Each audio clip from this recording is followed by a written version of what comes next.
Hello everyone, I hope you are doing well. Welcome to the series of physical geography. जैसा कि हम लोगों ने प्रीवियस लेक्चर में लैटिट्यूड, लॉन्गिट्यूड और रोटेशन, रिवॉल्यूशन के बारे में स्टडी किया था, और जितना भी जो उसके टाइप थे रिवॉल्यूशन रिवॉल्यूशन में, या दिन रात किस किस रोटेशन या रिवॉल्यूशन के कारण हो रहा है, या जो आपको जो सीजनल चेंज हो रहा है वो किसके कारण हो रहा है, तो वो हम लोगों ने वहाँ डिस्कस किया। और जो टाइम डेट का जो वेरिएशन था वो किसके कारण हो रहा वो भी हम लोगों ने वहाँ डिस्कस किया। और डिफरेंट डिफरेंट जो सोलिस्टिस है, समर सोलिस्टिस, विंटर सोलिस्टिस, और जो आपको इक्विनॉक्स है, चाहे वो मतलब मार्च में इक्विनॉक्स हो या सितंबर में हो, वो हम लोगों ने डिस्कस किया। तो हमारा जो नेक्स्ट टॉपिक है वो है आपको lithosphere, atmosphere, hydrosphere and biosphere. तो ये सब मतलब क्या होता है, क्या है इसका डिफिनीशन है, और किसे मतलब हाइड्रोस्फीयर कहते हैं या बायोस्फीयर क्या होता है, वो हम लोग आज डिस्कस करेंगे। तो ज्योग्राफी का जो मेन पार्ट्स है, जो आगे आप लोग देखेंगे, वो जितना भी हम लोग पढ़ेंगे एटमॉस्फेरिक के बारे में, जैसे जो मॉनसून्स हो गया या क्लाइमेट होगा, वो क्या एक एटमॉस्फेरिक पार्ट है। हाइड्रोस्फीयर क्या, जब हम लोग ओशियनिक ज्योग्राफी पढ़ेंगे उसमें हाइड्रोस्फीयर का मेनली डिस्कस करेंगे। और जैसे बायोस्फीयर हो गया, जो हम लोग बायोस्फीयर मेनली इन्वायरमेंट में पढ़ते हैं, या ज्योग्राफी में अगर हम लोग पढ़े बायोस्फीयर, तो वो क्या होगा, जैसे प्लांट्स के बारे में, ट्रीज़ के बारे में, कौन सा फॉरेस्ट कौन सा जगह पर सिचुएटेड है, कहाँ पर वो फॉरेस्ट आपको उगता है, कौन सा कल्चर कल्चर से मतलब रिलेटेड है, या मतलब फूड से, क्रॉप से। तो वो सब क्या एक बायोस्फीयर का पार्ट है। लिथोस्फीयर जो मतलब पूरा जो पृथ्वी का जो सरफेस है, वो क्या लिथोस्फीयर कहते हैं। तो मेनली अगर हम देखें तो ज्योग्राफी का जो 4 डोमेन्स है ऑफ अर्थ का, जो अर्थ का 4 डोमेन्स है, वो कौन सा, पहला लिथोस्फीयर, एटमॉस्फेयर, हाइड्रोस्फीयर, बायोस्फीयर। तो लिथोस्फीयर क्या होता है, जो सॉलिड पोर्शन ऑफ द अर्थ, जो अर्थ का जो सॉलिड पोर्शन होता है, ये जो पूरा सॉलिड पोर्शन है, क्या होगा, लिथोस्फीयर हो गया।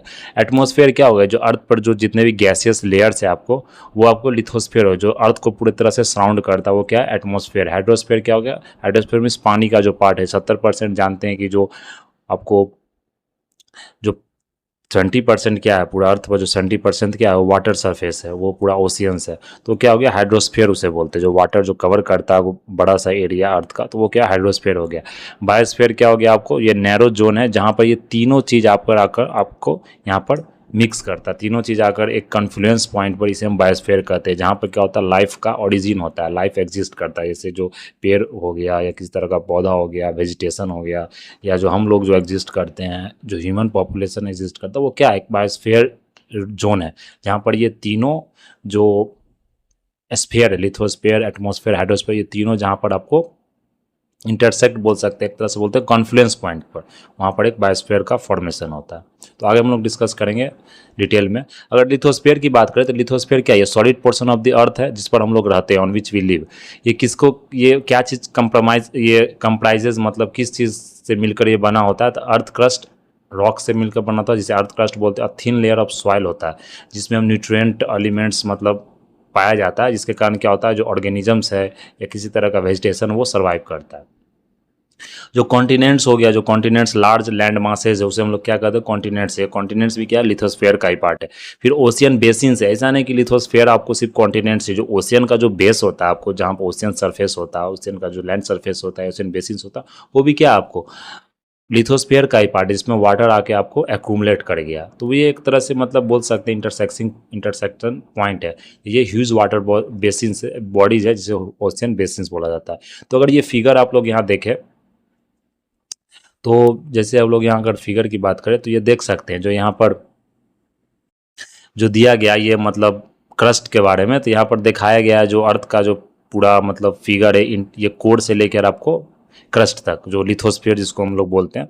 तो अगर यहाँ पर देखेंगे तो जो ये पूरा अगर अप्रॉक्सीमेटली इसे हम लोग 6400 किलोमीटर मानते हैं, जो रेडियस है इसका 6400 किलोमीटर अप्रॉक्सीमेटली इसे हम मान सकते हैं। तो यहाँ पर आप देख सकते हैं जो ये आपको नीचे का जो पार्ट है, जो अर्थ कोर है, ये कि इसे क्या बोला था, इसे इनर कोर हो गया। इनर कोर कौन सा, आगे हम लोग डिस्कस करेंगे अच्छे से, लेकिन अभी बेसिक्स आप यहाँ पर समझ लें कि इनर कोर जो होता है उसे सॉलिड फॉर्म में होता है। जो आउटर कोर होता है वो क्या होता है, लिक्विड फॉर्म में होता है। 5100 किलोमीटर पर लोकेटेड है, 2900 से 5100 किलोमीटर के बीच में लोकेटेड है। और ये अगर मेंटल देखें तो मेंटल जो कंसिस्ट करता है, आपको कौन कौन चीज़ कंसिस्ट करता है यहाँ पर, एस्थोनोस्फेयर, जो कि आपको सेमी सॉलिड का फॉर्म होता है, जिसमें मैग्मा आपको यहाँ से मतलब निकलता है, ऊपर जाके लावा का फॉर्मेशन होता है, तो एस्थोनोस्फेयर होता है। वो आगे हम लोग डिस्कस करेंगे जब वॉल्केनिक जब फॉर्मेशन हम लोग पढ़ेंगे आगे। तो ये आपको क्या हो गया, मेंटल हो गया। तो ये 3 पार्ट आप याद रखना है, कौन सा, क्रस्ट, जिसे मतलब लिथोस्फीयर का ये पार्ट है, क्रस्ट और अपर सॉलिड मेंटल को हम लोग क्या कहते हैं, लिथोस्फीयर कहते हैं। ये पूरा जो आप देख रहे हैं इसे क्या कहते हैं, लिथोस्फीयर कहते हैं। तो ये क्रस्ट, मेंटल और कोर, ये तीन इंपॉर्टेंट आपको पार्ट है पूरे अर्थ का। जो कोर हो गया वो inner core, outer core, mantle, asthenosphere, crust और अपर मेंटल को क्या कहते हैं, लिथोस्फीयर। ये आपको ध्यान रखना। अगर थिकनेस की पॉइंट की बात करें तो क्रस्ट का थिकनेस देख सकते हैं 0 से 100 किलोमीटर होता है। फिर यहाँ से देख ले आपको 2900 किलोमीटर तक ये पूरा क्या मेंटल है। फिर 2900 से या 6400 किलोमीटर तक क्या है, कोर है। और डिफरेंट इसमें डिसकंटिन्यूटी भी होता है, तो उस डिसकंटिन्यूटी को आगे हम लोग पढ़ेंगे। जैसे गुटनबर्ग हो गया, लेमन हो गया, तो ये सब कंटिन्यूटी डिसकंटिन्यूटी है। मतलब क्या होगा, एक मतलब फॉर्म से दूसरे फॉर्म में आ रहे हैं तो वहाँ पर क्या डिसकंटिन्यूटी बन रहा है, मतलब सेम मटेरियल आपको नहीं मिलेगा, उसे डिसकंटिन्यूस कहते हैं। इसलिए बहुत सारे जो साइंटिस्ट ने डिस्कवर किया उन्हीं के नाम के मतलब अकॉर्डिंग वो जगह का वो मतलब प्लेसेस का नाम रखा गया, वो मतलब डिसकंटिन्यूटी का नाम रखा गया। वो हम लोग आगे डिस्कस करेंगे। तो यहाँ पर जो बेसिक्स अगर हम लोग देखें तो कॉन्टिनेंट्स क्या होता है, कॉन्टिनेंट्स हो गया जो जितने भी लार्ज लैंडमास हो गया वो कॉन्टिनेंट्स कहलाता है। जैसे कि कितने कॉन्टिनेंट्स हैं, 7 मेजर कॉन्टिनेंट्स है और ये लार्ज वाटर बॉडी से आपको सेपरेटेड है। जैसे सबसे पहले क्या हो गया, एशिया हो गया, सेकेंड क्या हो गया, यूरोप हो गया, थर्ड क्या हो गया, अफ्रीका हो गया, फोर्थ नॉर्थ अमेरिका हो गया, फिफ्थ साउथ अमेरिका हो गया, सिक्स क्या हो गया, ऑस्ट्रेलिया हो गया, सेवंथ अंटार्कटिका। तो ये 7 कॉन्टिनेंट्स आपको यहाँ पर याद रखने हैं। अगर यहाँ पर हम लोग देखें कॉन्टिनेंट्स में तो सबसे पहले जो एशिया कॉन्टिनेंट्स है ये सबसे लार्जेस्ट कॉन्टिनेंट माना जाता है, जो कि 1/3 होता है टोटल लैंड एरिया का। 1/3 आपको ये कौन सा कॉन्टिनेंट है, एशिया कॉन्टिनेंट है, जो अर्थ का सबसे 1/3 जो लैंड, पूरा जो लैंड है उसका अगर सबसे लार्जेस्ट कॉन्टिनेंट बोले तो वो 1/3 कॉन्टिनेंट कवर करता कौन सा, एशिया। ये आपको ईस्टर्न हेमिस्फीयर में लाई करता है। हम लोग भी जानते हैं कि इंडिया भी क्या एशियन कंट्री है, क्या है, ईस्टर्न मतलब साइड में हेमिस्फीयर में आपको लाई करता है। ये ट्रॉपिक ऑफ कैंसर आपको पास करता है थ्रू एशिया से, जो हमारे कंट्री से भी टॉपिक ऑफ कैंसर आपको इंडिया से भी पास करता है। और यहाँ पर देख ले तो उड़ाल माउंटेन्स, ये वेस्ट सेपरेट, जो on the west separate from Europe, ये उड़ाल माउंटेन्स है जो कि यूरोप से आपको सेपरेट करता है एशिया को। और सेकंड देख ले यूरोप, तो यूरोप क्या है, स्मॉलर है एशिया से, या वेस्ट ऑफ एशिया लाई करता है। Arctic circle passes through it, Arctic circle यहाँ से आपको पास करता है। 3 साइड्स इसका क्या वाटर बॉडी से बाउंडेड है, घिरा हुआ। फिर अफ्रीका की बात करें तो अफ्रीका क्या सेकंड लार्जेस्ट कॉन्टिनेंट है एशिया के बाद। फिर अगर यहाँ देखें तो large part of Africa lies in northern hemisphere में, जो ज़्यादा से ज़्यादा जो पार्ट है अफ्रीका का वो नॉर्दर्न हेमिस्फीयर में आपको लाई करता है। Africa is the only continent through which tropic of cancer, equator and tropic of capricorn pass. ये आपको बहुत इंपॉर्टेंट पॉइंट है, इसे याद रखना है।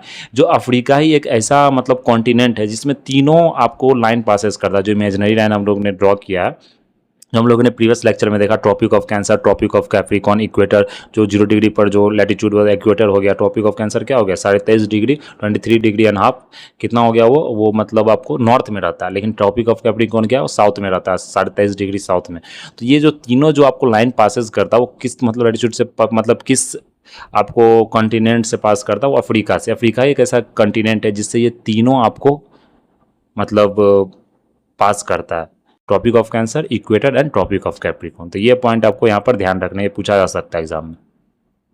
अगर हम लोग नॉर्थ अमेरिका की बात करें तो नॉर्थ अमेरिका क्या है, ये 3rd लार्जेस्ट कॉन्टिनेंट है इन द वर्ल्ड। ये कंप्लीटली आपको नॉर्दर्न और वेस्टर्न हेमिस्फीयर में लाई करता है। इस्थमस ऑफ पनामा, जो हम लोगों ने मतलब जो न्यूज़पेपर उसमें भी पनामा के बारे में डिस्कस किया था, जो मतलब धीरे धीरे क्या हो रहा है, वो वहाँ पर जो पनामा कैनाल है वो श्रिंक कर रहा है। वहाँ पर अगर देखें तो पानी का मतलब पानी का जो फ्लो है वो धीरे धीरे कम हो रहा है, क्योंकि क्लाइमेट चेंज के कारण जो रेन का जो आप बोल सकते हैं जो इंटेंसिटी है वो धीरे धीरे घटने के कारण क्या हो रहा है, वहाँ ड्राउट रीजन के कारण पानी कम हो रहा है। तो वो जो नाव, जो शिप को मूवमेंट में जो जरूरत पड़ता है पानी का जो लेवल, उस लेवल को मेंटेन नहीं किया जाए। इसके कारण क्या हो रहा है कि ट्रांसपोर्टेशन में प्रॉब्लम हो रहा है, ट्रांसपोर्टेशन में कम्युनिकेशन में प्रॉब्लम हो रहा है। तो एक न्यूज़ में था इस्थमस ऑफ पनामा। तो ये क्या है, ये स्ट्रिप्स लिंक करता है नॉर्थ अमेरिका को साउथ अमेरिका से। दिस कॉन्टिनेंट, ये इसके बीच का मतलब एक बोल सकते हैं एक मिड पॉइंट है, बीच का जो कनेक्टिविटी है, जो इस्थमस ऑफ पनामा, ये क्या करता है, नॉर्थ अमेरिका को साउथ अमेरिका से लिंक करता है। वो हम लोगों ने डिस्कस किया था। This continent is surrounded by 3 oceans and there are Atlantic Ocean, Pacific Ocean, Arctic Ocean. ये 3 ओशियन से ये आपको सराउंडेड है। हम लोग आगे देखेंगे कितने ओशियन से, कौन कौन से ओशियन से। अगर साउथ अमेरिका की बात करें, जो 5th नंबर आपको कॉन्टिनेंट है, ये आपको मेनली साउदर्न मतलब हेमिस्फीयर पूरा लाई करता है आपको साउदर्न हेमिस्फीयर में। ये 2 ओशियन से आपको सराउंडेड है, Pacific ocean, Atlantic ocean. Australia की बात करिए, स्मॉलेस्ट कंटिनेंट है जो साउदर्न हेमिस्फीयर में आपको लाई करता है। ये ओशियंस और सी से आपको सराउंडेड है, इसे आइलैंड कंटिनेंट भी बोला जाता है। और अंटार्कटिका कॉन्टिनेंट की बात करें, ये सबसे आपको ह्यूज कॉन्टिनेंट है। Lies completely in the southern hemisphere, ये पूरा पूरी साउदर्न हेमिस्फीयर में आपको लाई करता है। तो south poles lie in the south polar region, जो साउथ पोल की हम लोग बात किए 90 डिग्री, वो क्या है आपको अंटार्कटिका रीजन में ही लाई करता है। यहाँ पर ये परमानेंटली कवर होता है आपको थिक आइस शीट से। अभी क्या हो रहा है कि क्लाइमेट चेंज के कारण, ग्लोबल वार्मिंग के कारण क्या हो रहा है कि जो अंटार्कटिका जो बर्फीला एरिया है वो धीरे धीरे क्या हो रहा है आपको मेल्ट हो रहा है। ये भी एक बहुत बड़ा प्रॉब्लम आगे क्रिएट करने जा रहा है, जिसके कारण क्या हो रहा है जो आइलैंड कंट्री है वो धीरे धीरे क्या हो रहा है सबमर्ज हो रहा है आपको सी के अंदर, तो सी लेवल राइज हो रहा है इसके कारण। तो ये अंटार्कटिका भी आपको इंपॉर्टेंट कॉन्टिनेंट है। फिर अगर एटमॉस्फेयर की हम लोग बात करें, तो एटमॉस्फेयर क्या होता है, जो एटमॉस्फेयर किसे कहते हैं, जो गैसियस लेयर्स है जो सराउंड करता है पूरे अर्थ को, उसको एटमॉस्फेयर करते हैं, जहाँ पर आपको ऑक्सीजन, नाइट्रोजन, कार्बन डाइऑक्साइड और बहुत सारे गैस आपको क्या मिलेंगे एक दूसरे से, मतलब इंट्रैक्शन मिलेंगे, जैसे CO2 हो गया, कार्बन हो गया, तो सब फॉर्म का आपको गैसेस आपको मिलेगा एटमॉस्फेयर में, उसे एटमॉस्फेयर बोलते हैं। वो हम मतलब सांस लेने में, ब्रीथ करने में मतलब मदद करता है। ये हमें हार्मफुल इफेक्ट जो सन रे का, जैसे जो ओजोन लेयर होता है वो भी क्या है गैसेस का फॉर्मेशन ही है, मतलब लेयर है जो कि क्या होता है सन रे का जो अल्ट्रावायलेट रे होता है, UV रे होता है, उसको रोकने में मदद करता है। इसके कारण जो कैंसर जो आजकल देख रहे हैं, जो ओजोन लेयर का जो बताया जा रहा है वहाँ पर जो होल हो जा रहा है, उसके कारण क्या हो रहा है जो कैंसर्स का, जो स्किन कैंसर हो गया या बहुत सारा हार्मफुल इफेक्ट जो हो रहा है वो क्या करता है उसको रोकता है। जो ओजोन लेयर वो भी क्या है गैसेस का एक लेयर है आपको। The changes in the atmosphere produce changes in the weather and, और क्या होता है एटमॉस्फेयर के चेंज के ही कारण क्या होता है वेदर में आपको चेंज होता है या क्लाइमेट में चेंज होता है।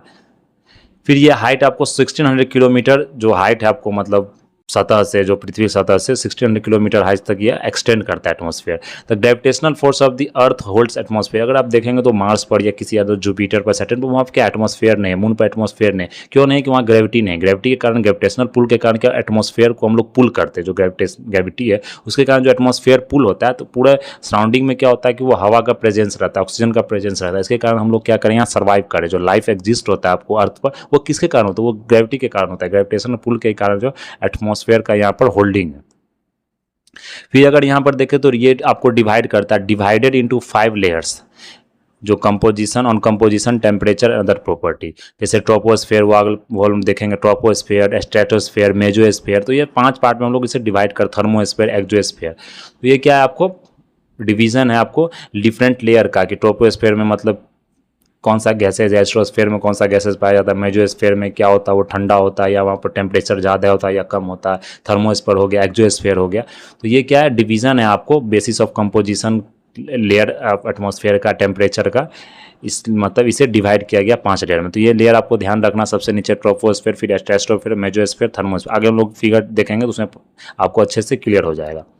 अगर यहाँ पर देखें तो ये मेनली आपको कंपोजिशन क्या होता है एटमॉस्फेयर का, तो जानते हैं नाइट्रोजन हो गया, ऑक्सीजन हो गया, ये 99% आपको है। नाइट्रोजन क्या करता है ग्रोथ, लिविंग ऑर्गेनिजम्स में ग्रोथ करने में ये हेल्पफुल होता है, जो 78% है। फिर 21% क्या ऑक्सीजन हो, अदर लाइक गैसेज जैसे कार्बन डाइऑक्साइड क्या 0.003% है, कार्बन डाइऑक्साइड बहुत कम है। फिर आर्गन हो गया, अदर क्या, ये पूरा गैस मिलाकर आपको 1% को कंसिस्ट करता है, 1% ही है। कार्बन डाइऑक्साइड की बात करें तो ये present in minute amount but it is important at is absorb heat. Carbon के कारण क्या होता है ग्लोबल वार्मिंग है, बोलते हैं कि एक हीटिंग होता है, नहीं तो अर्थ पर अगर कार्बन डाइऑक्साइड का प्रेजेंस नहीं हो तो मतलब बहुत ज़्यादा ठंडा हो जाएगा, मतलब यहाँ एग्जिस्ट लाइफ फॉर्म एग्जिस्ट ही नहीं कर सकता। तो ये क्या करता है हीट को ऑब्जर्व करता है, जो कि रेडिएट होता है जो अर्थ के द्वारा, उसको क्या करता है ये ऑब्जर्व करता है। इसके कारण क्या प्लानट वार्म होता है, और ये मतलब ग्रोथ ऑफ प्लांट्स के लिए और ह्यूमन बीइंग के लिए, एग्जिस्टिंग के लिए बहुत ही इंपॉर्टेंट रोल प्ले करता है। तो अगर यहाँ पर देखें तो density of the atmosphere maximum at the sea level and decreased rapidly as we go up. तो सबसे ज़्यादा सी लेवल पर इसका डेंसिटी एटमॉस्फेयर का, और जैसे जैसे हम ऊपर बढ़ते जाते हैं तो वहाँ क्या धीरे धीरे क्या होता है डिक्रीज होते रहता है।